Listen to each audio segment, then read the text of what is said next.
एक ऐसा फंड जिसका 3 साल का एवरेज 17.76% है। ये एक सेक्टर बेस्ड फंड है। एसबीआई म्यूचुअल फंड हाउस की तरफ से आता है। फंड का नाम है एसबीआई इंफ्रा फंड या एसबीआई इंफ्रास्ट्रक्चर फंड, जो कि दर्शाता है हमारे इंडिया की ग्रोथ को। सिंपल सी बात है। अगर आपको नहीं पता कि इंफ्रास्ट्रक्चर सेक्टर इंडिया के अंदर क्या है, कौन किस तरीके के स्टॉक्स है, तो ये इस वीडियो के अंदर आप बने रहिए। आपको पता लगेगा कि एक्चुअल में ये है क्या। मैंने लाइव किया था, आप लोगों के कमेंट चेक करें। मुझे पता चला एसबीआई इंफ्रास्ट्रक्चर फंड को लेकर आप लोग बहुत ज्यादा दुविधा में हैं, बहुत ज्यादा परेशानी चल रही है। इसलिए भैया आज की वीडियो के अंदर आपके हर क्वेश्चन का आंसर कोशिश करूंगा आपको देने की। तो वीडियो लेकर हाजिर हुआ हूँ। छोटा सा रिव्यू रहने वाला है, लॉन्ग टर्म रिव्यू है। इसको as a short term review के तौर पे मत लीजिए। तो शुरू करते हैं। कंप्यूटर स्क्रीन आपके सामने चालू हो चुकी है। फंड का नाम आपके सामने है एसबीआई इंफ्रास्ट्रक्चर फंड। सबसे पहले आपको बता दूं कि ये जो हमारा इंफ्रा सेक्टर है, ये है क्या। देखिए, अगर इंफ्रा सेक्टर को मैं सिर्फ 2 वर्डों के अंदर डिस्क्राइब करूं तो वो ये है, हमारे देश की प्रगति के लिए कोई भी कंपनी काम कर रही है वो इंफ्रा सेक्टर की। अब आप कहेंगे हमारे देश की प्रगति में जो पूरा का पूरा स्ट्रक्चर है उसको बनाने में कौन कौन सी कंपनीज हैं, किस किस तरीके के स्टॉक्स हैं, किस सेक्टर की कंपनीज हैं। तो देखिए ऐसा है कि रेलवे लाइंस देखिए आपने, पूरा हमारा रेलवे नेटवर्क है वो हमारे देश में इंफ्रा सेक्टर का है। देश के अंदर कोई पुल बन रहा है, कोई बड़ा प्रोजेक्ट बन रहा है, कोई बांध बन रहा है, कोई ऐसा निर्माण बन रहा है जो कि देश को एक नई उन्नति की तरफ लेके जा रहा है, वो भी इंफ्रा प्रोजेक्ट के अंदर आता है।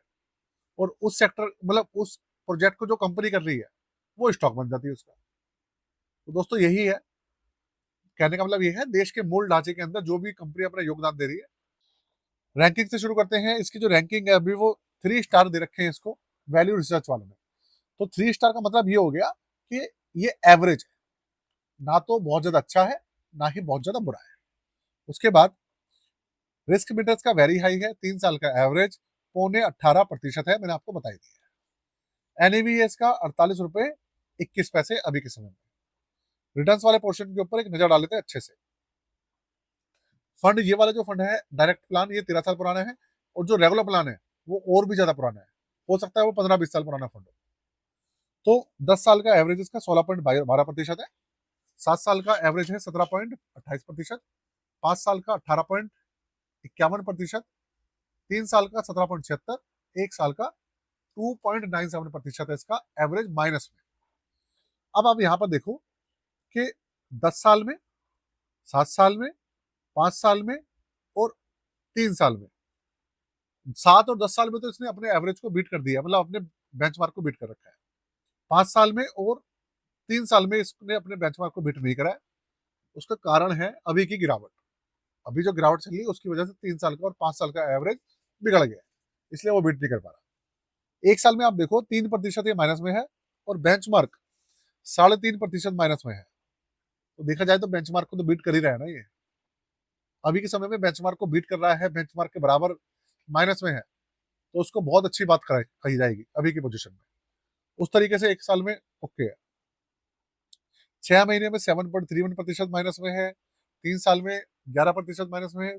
और 1 महीने में तकरीबन 7.25% गिरावट है।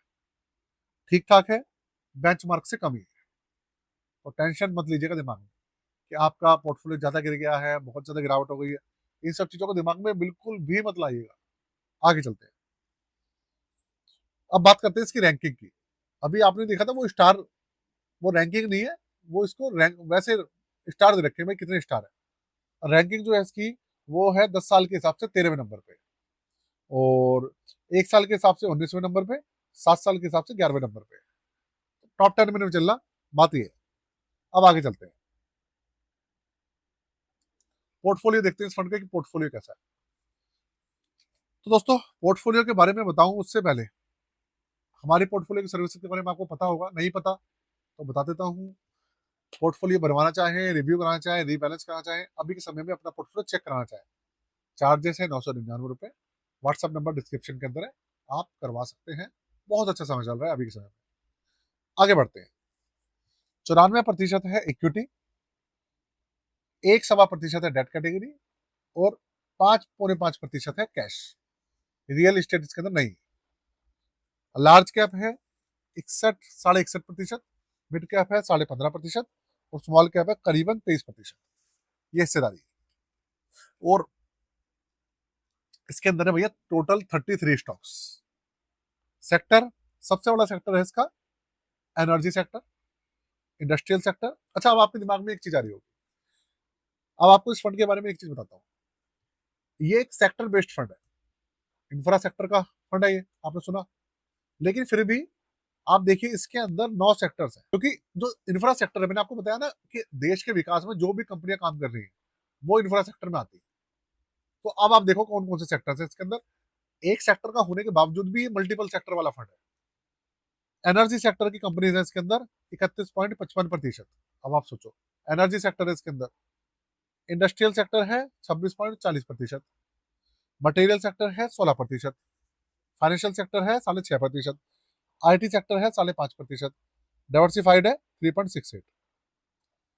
तो इस तरीके से सेक्टर्स है इसके अंदर। अब चेक करते हैं इसके जो चार्जेस है और सारी चीजें, उसके ऊपर एक नजर डालते हैं। 1 जनवरी 2013 को ये लॉन्च हुआ था। उसके बाद निफ्टी इंफ्रास्ट्रक्चर टीआरआई इसका बेंचमार्क है। ओपन एंडेड ये स्कीम है, और 1.04% इसका एक्सपेंसिव रेशियो है। 13.83% इसका एवरेज है 13 साल का। 4,446 करोड़ रुपए इसका AUM है अभी समय में। और 5,000 रुपए से मिनिमम इन्वेस्टमेंट, 500 रुपए से मिनिमम SIP इस फंड के अंदर चालू हो जाती है। एग्जिट लोड है 30 दिन तक आधा प्रतिशत, 30 दिन के बाद कोई भी एग्जिट लोड इसके अंदर नहीं है, ना ही कोई लॉक इन पीरियड है। आपने इसके इंफ्रास्ट्रक्चर सेक्टर क्या है ये भी जाना, फंड क्या है, पोर्टफोलियो क्या है, रिटर्न्स कैसे हैं, चार्जेस क्या है, सारी चीजें आपने देखी। अब काम की बात करते हैं, फंड के अंदर कमी है या नहीं, अभी के समय में क्या पोजीशन है। अभी के समय में इसके जो नेगेटिव पॉइंट है वो बताता हूँ आपको। पहली बात, एक्सपेंसिव रेशियो बहुत ज्यादा हाई, 1.04%। तो भाई अगर आप कोई से भी सेक्टर है, अगर इतना ज्यादा एक्सपेंसिव रेशियो होगा तो जो इन्वेस्टर है वो तो आएगा ही नहीं ना। सबसे पहली बात ये काम होना चाहिए। दूसरी बात, अभी के समय में थोड़ा सा ये मानता हूं मैं, थोड़ा सा अभी डामाडोल चल रहा है, लेकिन फिर भी अच्छी कंडीशन में, तो उस तरीके से टेंशन लेने वाली बात नहीं। एक कमी इसके अंदर ये है कि एक सेक्टर बेस्ड फंड है, तो सेक्टर बेस्ड फंड जो होते हैं वो रिस्क वाले ज्यादा होते हैं, इस चीज को हमेशा ध्यान रखिए। बाकी ओवरऑल अभी कोई ऐसी कमी नहीं है फंड के अंदर। और इसके अलावा भी कोई क्वेश्चन हो आपका तो कमेंट बॉक्स भी आपके लिए ओपन है, हम आपके लिए 24 घंटे अवेलेबल है, आप कमेंट करके हमसे पूछ सकते हैं।